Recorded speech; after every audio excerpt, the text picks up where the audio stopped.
ใกล้สิปิดจับเต้จะได้ใกล้ไม่จะพาเอาหรือเปล่าอ้าว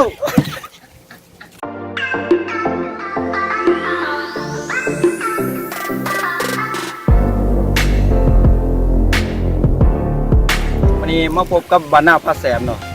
วันนี้จะมาอบไก่พ่อเพื่องเนาะมากับสาวเนาะคนหนึ่งเนาะเอาเบื่อเอาหนังมาใส่เล็กเนาะเอาไก่อุ้ย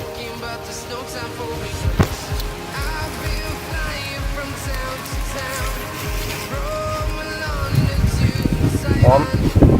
ก็จะแสบเนาะ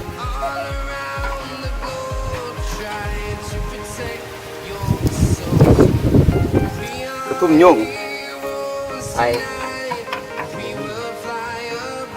พอดีหรือเปล่าเนาะพวกนี้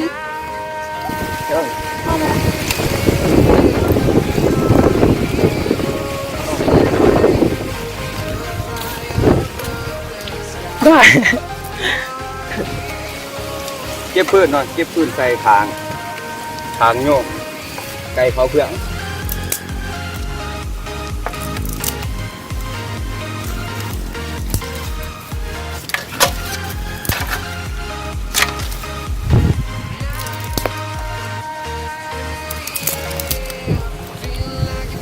จะคิดเป็นกินจากบ่อเนาะล่องเห็ด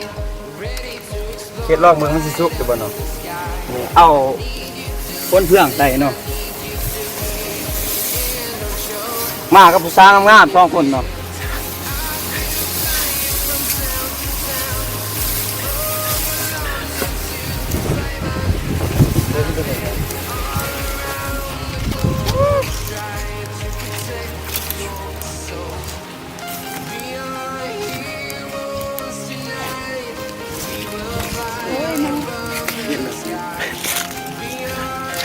มีระเบิดอยู่ในพื้นที่ใต้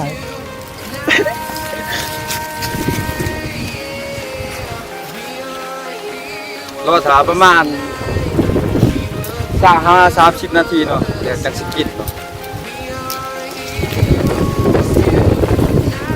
มาวันนี้มันก็สิสุกแล้วเนาะนี่มาไข่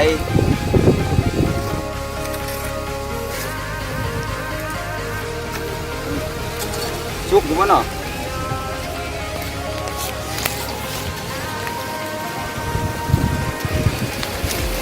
โอ้ย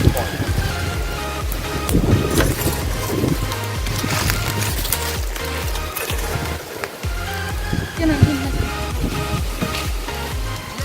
ไปกิน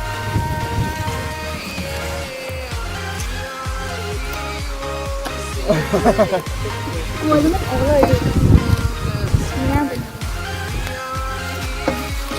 เอาเบียร์หมูที่นี่ตรงไหน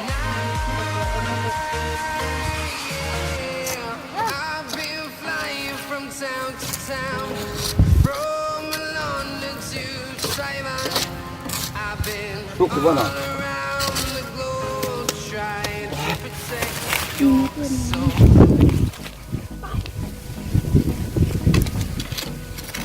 อันตีทู่ปีดนะตอนนี้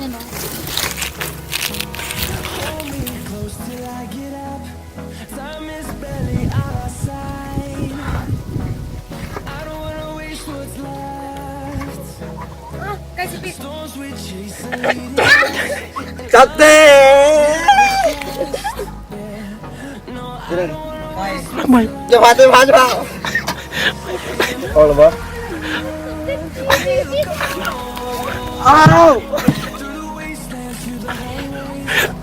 มันสุกมากแต่ว่ากัน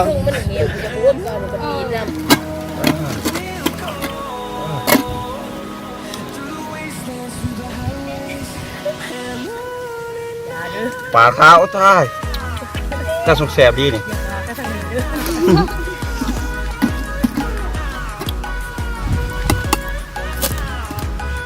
นี่ปลามัน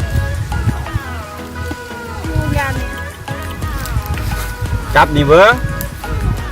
ปาดนั่น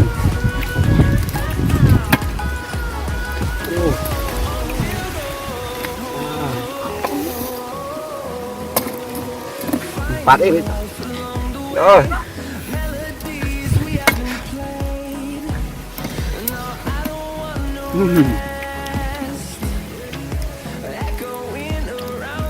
แซ่บขนาดนั้นพี่น้องเนาะถ้าไม่เคยกินมันนี่เสียใจนะ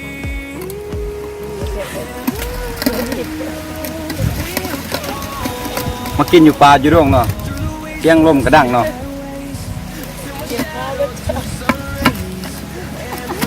ดังไรก็ขอตัวขออภัยเนาะ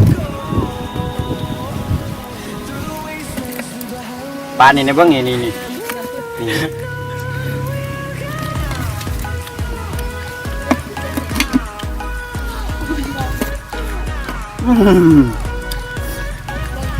แซ่บเลย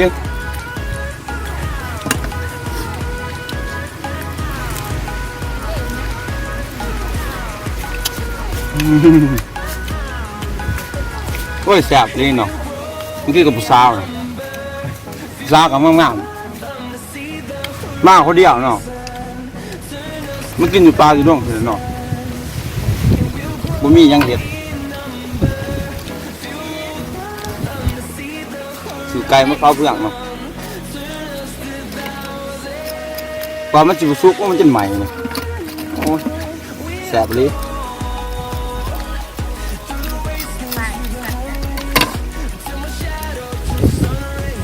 ตะกล่องน้ำลายแตก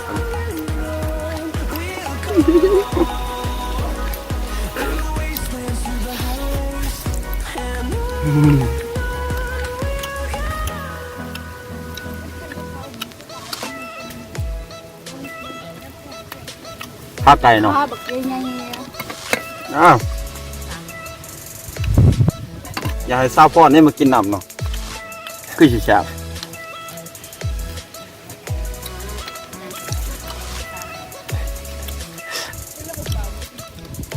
แซ่บดีป่ะ ๆแซ่บ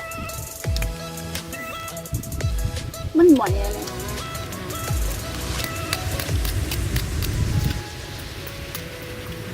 มื้อหนาวสิส่วนจะไปแต่งเพลงเนาะ เต็มเพลงอีหยังอ่ะ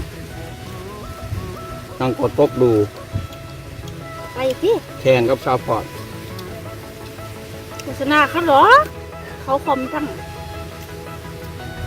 ตั้งใจตัวงามตลอด หมูร้ายจ้ะ ถ้าเห็นเขายังจาน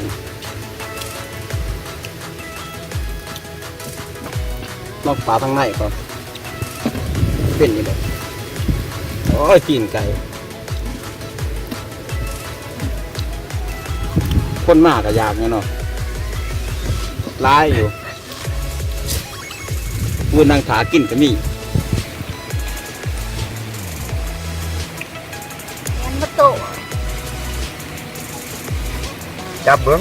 หักคอมันเลยโอ้ยเนียงเยอะเข้าของเบ้าออก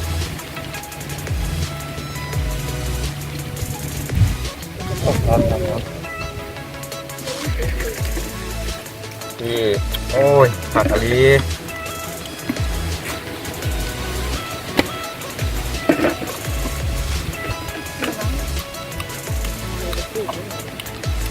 กิน2 คนคือเก่านะพี่น้องเนาะอยู่ปลาอยู่ดงลมมากกับเย็นๆพอเสื่อซาวพอมันกินน้ำ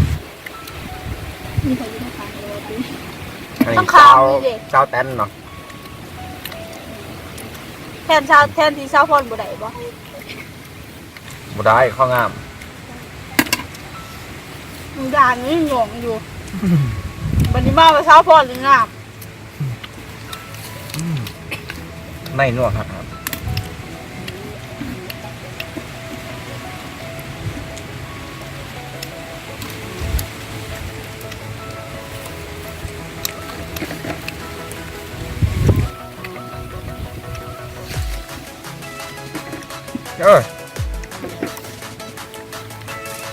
มีหดไข่มัน มันจอห่วงเนาะ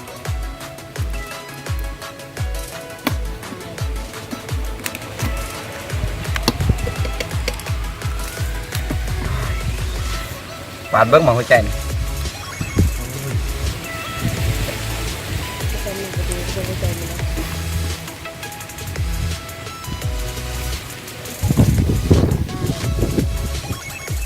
จะเสียบจะได้เนาะพี่น้องเนาะทางนี้เนี่ยเบิ้ลแล้วเนาะปีกหนึ่งเนาะมาหัวใจ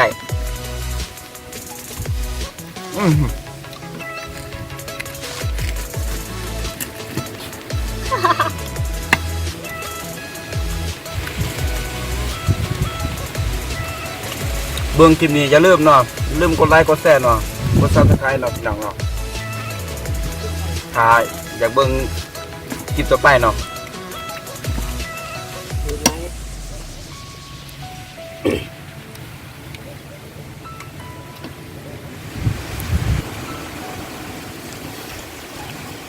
ผู้ใดเคยกินไก่เผาเพื่องเนาะอย่าลืมคอมเมนต์มาเนาะคลิปนี้ก็บ่มีหยังหลายเนาะ